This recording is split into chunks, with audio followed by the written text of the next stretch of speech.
इस कार्यक्रम के पुण्यार्चक हैं श्री आदिनाथ दिगंबर जैन मंदिर एवं श्री सकल जैन समाज टुंडला, जिला फिरोजाबाद, उत्तर प्रदेश। श्री केशवराम शिरोमणि सीए नीरज, सोनिया सीए अंशिका, आगमन जैन एवं समस्त परिवार, कृष्णा नगर, दिल्ली। जीवन निर्माण में भावनाओं का बहुत बड़ा स्थान है। हमारे मन में उत्पन्न होने वाली अच्छी बुरी भावनाएं ही हमारे जीवन को अच्छा बुरा बनाती हैं। यदि तुम्हारे मन में शुभ भाव उत्पन्न होते हैं तो हमारे जीवन शुभमय बनता है, और यदि हमारे मन में अशुभ भाव उत्पन्न होते हैं तो हमारे जीवन को बुरा भी बना देती है। अच्छे बुरे संस्कार हमारी अच्छी बुरी भावनाओं से निर्धारित करती हैं। अच्छे बुरे संस्कार के द्वारा हमारा अच्छा बुरा जीवन बनता है, चरित्र बनता है। कल हमने भावनाओं के बारे में कहा था कि हमारे जैन दर्शन में अनेक प्रकार की भावनाएं भाने की प्रेरणा दी गई है। मेरी भावना है, 12 भावनाएं हैं, वैराग्य भावना है, 16 कारण जिनमें से प्रमुख भावनाएं हैं। 16 कारण भावनाएं वो भावनाएं मानी जाती हैं जिन भावनाओं को भा कर के व्यक्ति अपने चरम लक्ष्य को प्राप्त कर सकता है। वैराग्य भावना हमारे जीवन को, वैराग्य को मजबूत करती हैं, लेकिन 16 कारण भावनाएं वो भावनाएं हैं जिनको एक साधारण व्यक्ति भी असाधारण क्षमता को प्राप्त कर सकता है भावनाओं को भाते भाते। ऐसे तीर्थंकर जैसे महान पुण्य का अर्जन कर लेते हैं। जो तीर्थंकर प्रकृति का बंद करते हैं वो भावनाएं हम सब भा सकते हैं। तीर्थंकर कौन बनता है, कभी विचार किया? हमारे तुम्हारे जैसे जन्म लेने वाले व्यक्ति भी तीर्थंकर बन सकते हैं। आज पंचम काल में भले हमें तीर्थंकर बनने का पुण्य नहीं मिल रहा है, लेकिन कभी न कभी आज हमारे द्वारा भावना भाई हुई भावना कभी न कभी तो फलदायी होगी। आप लोगों को पता है, कभी कोई अच्छी स्कीम आती है और पता भी है कि मुझे अवसर नहीं मिलने वाला है, फिर भी क्या करते हैं, चलो स्कीम आई है नंबर लगा दो, कभी ना कभी तो नंबर आएगा। ऐसे ही आज तीर्थंकर भगवंत नहीं बनने की भावना नहीं, ऐसी नहीं है। भावना वही भा सकता है जिसके अंदर भावों की प्रबलता हो। जो व्यक्ति अंदर से बलवान होता है, अंदर से उसके अंदर जो भावों की प्रबलता होती है, वही व्यक्ति ऐसे भावों को संजो करके अपने जीवन का निर्माण कर सकता है। 2 प्रकार की भावनाएं होती हैं, एक शुभ भावना होती है, एक अशुभ भावना होती है, और एक विशुद्ध भावना होती है। भावनाएं सभी अच्छी होती हैं, सभी शुभ होती हैं, लेकिन विशुद्ध भावना उससे ऊपर की भावना होती है। भावनाएं व्यक्ति को बलवान बनाती हैं, भावनाएं व्यक्ति को जीवन का उत्थान कराती हैं, और एक भावना जीवन का पतन भी करा देती हैं। हमें अपने जीवन को ऊंचा उठाना है तो हमें शुभ भावों से जुड़ना होगा। जो तुम्हारे शुभ भाव तुम्हारे जीवन का उत्थान कराते हैं, ऐसे शुभ भाव हम दिन में कितने भा पाते हैं, जीवन में कितना हमारे अंदर शुभ आता है, और हमारे जीवन में प्रतिदिन कितना हम अशुभ भावों से जुड़ते हैं। ये हमारे अंदर देखने की जरूरत है, परखने की जरूरत है कि 24 घंटे में हमारे द्वारा कितने अच्छे भावों का प्रतिपादन होता है और उनमें से कितने अशुभ भाव होते हैं। यदि हम सम्यक दृष्टि होंगे तो हमारे जीवन में शुभ भाव ही आएंगे, और धोखे से अशुभ भाव आ भी जाएंगे तो तुरंत हमें उसका पश्चाताप होगा तुरंत हमारे लिए दुख होगा कि आज मेरे द्वारा अशुभ भावों का संपादन हुआ। क्योंकि भाव हम रोक नहीं सकते हैं, विचारों को रोक नहीं सकते हैं, अपने चिंतन को रोक नहीं सकते हैं, लेकिन तय हमें ये करना है कि हमारे द्वारा कितने शुभ भाव हमारे जीवन से जुड़ रहे हैं और कितने अशुभ भाव हमारे जीवन से जुड़ रहे हैं। 16 कारण भावनाएं जैन आगम में बहुत ज़्यादा महत्व दिया गया है। ये 16 कारण भावनाएं वो भावनाएं हैं जिनके बल पर एक साधारण व्यक्ति भी असाधारण क्षमता को प्राप्त कर लेता है। तीर्थंकर जैसे पद को प्राप्त कर लेता है, तीर्थंकर जैसे महान उच्च पद को धारण कर लेता है। जैन धर्म के अनुसार जैन धर्म के प्रवर्तक तीर्थंकर भगवंत कहलाते हैं, जो प्रत्येक काल चक्र में 24 हुआ करते हैं। वे तीर्थंकर तुम्हारे लिए बहुत बड़ी शक्ति और ऊर्जा प्रदान करते हैं। वे तीर्थंकर कोई अवतार नहीं होते हैं, वो एक सिद्ध आत्मा बनने वाला एक जीव होता है। कभी ये नहीं सोचना कि तीर्थंकर हैं, पुनः जन्म लेंगे, पुनः हमें मार्गदर्शन देंगे, पुनः हमारे जीवन को निर्धारित करेंगे। ऐसा नहीं है। जो एक बार जन्म लेने के बाद सिद्ध बन जाते हैं, वो दोबारा कभी वापस इस धरा पर नहीं आते हैं। आपको पता होना चाहिए, जब दूध से घी बनाते हैं, जो प्रक्रिया दूध से घी बनने की होती है, वही क्रिया एक साधारण व्यक्ति का और सिद्ध बनने तक की होती है। कभी घी दूध नहीं बन सकता है, ऐसे ही कभी तीर्थंकर पुनः जन्म नहीं ले सकते हैं। ऐसे जीव इस संसार में बहुत बिरले होते हैं, बहुत कम होते हैं। काल चक्र में मात्र 24 तीर्थंकर होते हैं। उन 24 तीर्थंकरों में अपना स्थान बनाने का हकदार कौन बनता है? आपने भी जन्म लिया है, मैंने भी जन्म लिया है। संसार में सभी प्राणी जन्म लेते हैं, लेकिन जन्म लेने के बाद हमें जीवन कैसे जीना है, ये महत्वपूर्ण की बात होती है।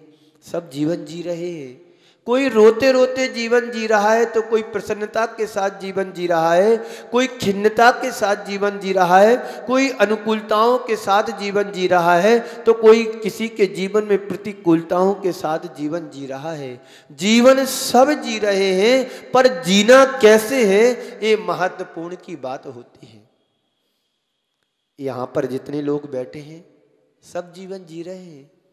किसी के जीवन में दुख है तो किसी के जीवन में सुख है, किसी के जीवन में अनुकूलताएं हैं तो किसी के जीवन में प्रतिकूलता है, तो किसी के जीवन में लाभ है तो किसी के जीवन में अलाभ है। वही उन 24 तीर्थंकरों में अपना स्थान कौन बनाता है, तो आचार्य कहते हैं वही स्थान बना पाता है जो 16 कारण भावनाओं को भाता है। हमारे आचार्यों ने 16 कारण भावनाओं में एक सूत्र दिया है, दर्शन विशुद्धि विनय संपन्नता शील वृत्तिश नति चारो भीषण ज्ञानोपयोग संवेगौ शक्ति तस् त्याग तपसी साधु समाधिर बैया व्रत करण महदाचार्य बहुश्रुत प्रवचन भक्ति रावश्यका परिहारण मार्ग प्रभावना बत्सलत मिति तीर्थंकरत्वस्य। ये 16 नाम दिए हैं, यही 16 कारण भावनाएं हैं। ये 16 भावनाएं जो कि तीर्थंकरत का कारण है, इनको 16 कारण भावना के रूप में जाना जाता है। सबसे पहली भावना है दर्शन विशुद्धि। दर्शन विशुद्धि का मतलब है दृष्टि की निर्मलता। आपके पास भी दृष्टि है, आपके पास भी 2 आंखें हैं, है कि नहीं बोलो? पर दृष्टि तो तुम्हारे पास है, पर दृष्टि में निर्मलता तुम्हारे पास नहीं है। हम इन आँखों से राग से भी देखते हैं, इन आँखों के द्वारा हम द्वेष भी देखते हैं, इन आँखों के द्वारा हम मोह को भी देखते हैं। दृष्टि तो हमारे लिए मिल गई है पर निर्मल दृष्टि नहीं है, अर्थात निर्मल दृष्टि का होना चाहिए। दृष्टि दुर्लभ नहीं है, निर्मल दृष्टि दुर्लभ है। कौन सी दृष्टि दुर्लभ है? निर्मल। निर्मल दृष्टि का मतलब है आत्मा की सही सही पहचान करना, भेद विज्ञान की उपलब्धि करना, स्वपर की पहचान होना, क्या है क्या उपादेय है। इस दृष्टि की उपलब्धि जिसे हो जाती है उसे कहते हैं सम्यक दृष्टि। सम्यक दृष्टि तो आपने नाम तो सुना होगा सम्यक दर्शन का। सम्यक दर्शन ये गुण है, जिस व्यक्ति के हृदय में सम्यक दर्शन का गुण प्रकट हो जाता है उसी को फिर सम्यक दृष्टि कहा जाता है। गुण को धारण करने वाला ही सम्यक दृष्टि होता है। इन सम्यक दृष्टि जीवों में भी बिरले जीव ऐसे होते हैं जो दर्शन विशुद्धि को प्राप्त करते हैं। दर्शन विशुद्धि की प्राप्ति का मतलब है संपूर्ण लोक कल्याण की भावना से भरा हुआ सम्यक दर्शन। आपके अंदर ये भावना होती कि मेरा परिवार सुखी रहे, आपके अंदर ये भाव होता होगा कि मेरा परिवार ही सुखी रहे, मेरे परिवार में ही किसी प्रकार की तकलीफ ना हो, मेरे परिवार में किसी प्रकार का रोग ना हो, मेरे परिवार में किसी प्रकार की प्रॉब्लम ना आए। ये भावना तो सबके अंदर होती है, पर वो व्यक्ति बिरले होते हैं जो अपने साथ साथ औरों की भी चिंता करते हों, अपने साथ साथ औरों के सुखी होने की भावना भाते हों। यहाँ पर उसी व्यक्ति को लिया गया है जो अपने कल्याण के साथ साथ संसार के जगत के सभी प्राणियों के कल्याण की भावना से भरा हो। उसके मन में एक ही भावना रहती है, जगत के प्राणियों का कल्याण कैसे हो। सर्वे भवन्तु सुखिना सर्वे सन्तु निरामया। ये भावनाओं तो हम रोज भा लेते हैं कि संसार में सभी सुखी रहें, पर सबसे पहले मैं सुखी रहूं। होती ना ऐसी भावना? बोलो। पर मैं सुखी रहूं ये तुम्हारी भावना नहीं, दुर्भावना है। जब हम जगत के कल्याण की सुखी होने की भावनाओं को भाएंगे तो हमारा तो सुखी पहले होना ही होना है। पर ये भावना भाकर के मैं सबसे पहले सुखी रहूं, मेरा परिवार सबसे पहले निरोगी रहे, तो यही हमारी सबसे बड़ी दुर्बलता है, यही हमारी सबसे बड़ी विडंबना है। हम अपने जीवन में भावों को, उन भावों को संजो करके रखें जिन भावों से आत्मा का उत्थान होना है, जिन भावों से आत्मा का कल्याण होना है। तो दर्शन विशुद्धि की प्राप्ति का मतलब है संपूर्ण लोक कल्याण की भावना से भरा हुआ सम्यक दर्शन। ऐसी आत्मदृष्टि की जिसके मन में प्रबल भावना हो वह धन्य है। सबसे पहले तो आत्मदृष्टि ही दुर्लभ है और लोक कल्याण की भावना से अनुप्रेरित आत्मदृष्टि तो महादुर्लभ है। ऐसी दृष्टि विशेष साधना से प्राप्त होती है। हम लोग दृष्टि वाले हैं, लेकिन आत्मदृष्टि बहुत दुर्लभ है, दुर्लभता से प्राप्त होती है। हमारे पास जो आंखें हैं वे आंखें हमें दुनिया की चीजें दिखाती हैं। हम अपनी इन आंखों से दुनिया को देख लेते हैं, पर संत कहते हैं हम इन आंखों से अपने आप को नहीं देखते हैं। यही हमारे जीवन की सबसे बड़ी दुर्लभता है, हमारे जीवन की सबसे बड़ी विडंबना है। हम आंखों से दुनिया को देख लेते हैं, दुनिया की चीजों को पहचानते हैं, लेकिन इन आंखों से कभी आत्मा को देखने का प्रयास किया? बोलो। आप दर्पण में जाते हैं, किसको देखते हैं? बोलो। आप दर्पण के सामने जाते हैं तो दर्पण के सामने जाकर के आप किसको देखते हैं? अपने को, आपको नहीं, अपने चेहरे को देखते हैं, अपने रूप को देखते हैं। पर संत कहते हैं तुम दर्पण के सामने जाकर के अपने रूप को देख सकते हो। एक बार प्रभु के चरणों में आकर के अपने स्वरूप को देख लोगे, तुम्हारा जीवन धन्य हो जाएगा। जो भगवान के चरणों में आता है, प्रभु के चरणों में आता है, प्रभु की मुद्रा में अपने आप को देखता है, वही वास्तव में सही सच्चा सम्यक दृष्टि है। हम अभी तक बाहर के रूप को देखते हुए आए हैं। बाहर का रूप तुम्हारे स्वरूप को नहीं दिखा सकता है। बाहर का रूप तुम्हारे स्वरूप को नहीं दिखा सकता है, बाहर का दर्पण तुम्हारे रूप को दिखा सकता है, लेकिन अंदर का आत्मा का स्वरूप तो प्रभु के हृदय में ही देखोगे, तब प्रभु के चेहरे को देखोगे तभी देख पाओगे। किसी ने कहा है, मत रूप निखारो दर्पण में, मत रूप निखारो दर्पण में, दर्पण गंदला हो जाएगा, निज रूप निखारो अर्पण में, अंतर उजला हो जाएगा।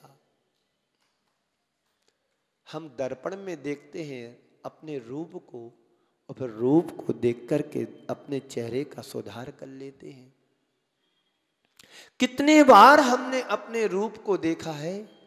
एक बार प्रभु के दर्पण में अपने स्वरूप को देख लो, तुम्हारा अंतर उजला हो जाएगा। तो हमारे पास जो आंखें हैं, वे आंखें हमें दुनिया की चीज़ों को दिखाती हैं।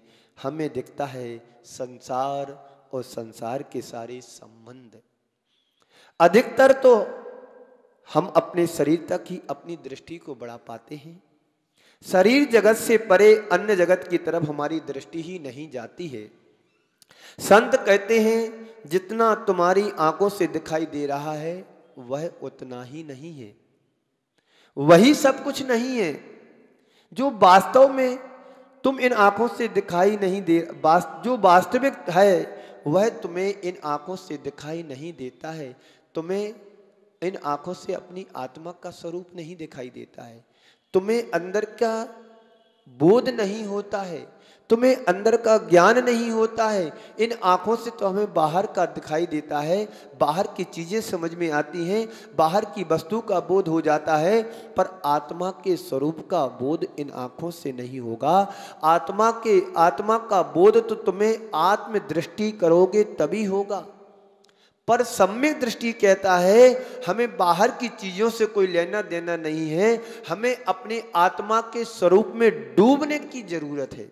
इस कार्यक्रम के पुण्यार्जक थे श्री आदिनाथ दिगंबर जैन मंदिर एवं श्री सकल जैन समाज टुंडला, जिला फिरोजाबाद, उत्तर प्रदेश। श्री केशोराम शिरोमणि सीए, नीरज, सोनिया सीए, अंशिका, आगमन जैन एवं समस्त परिवार, कृष्णा नगर, दिल्ली।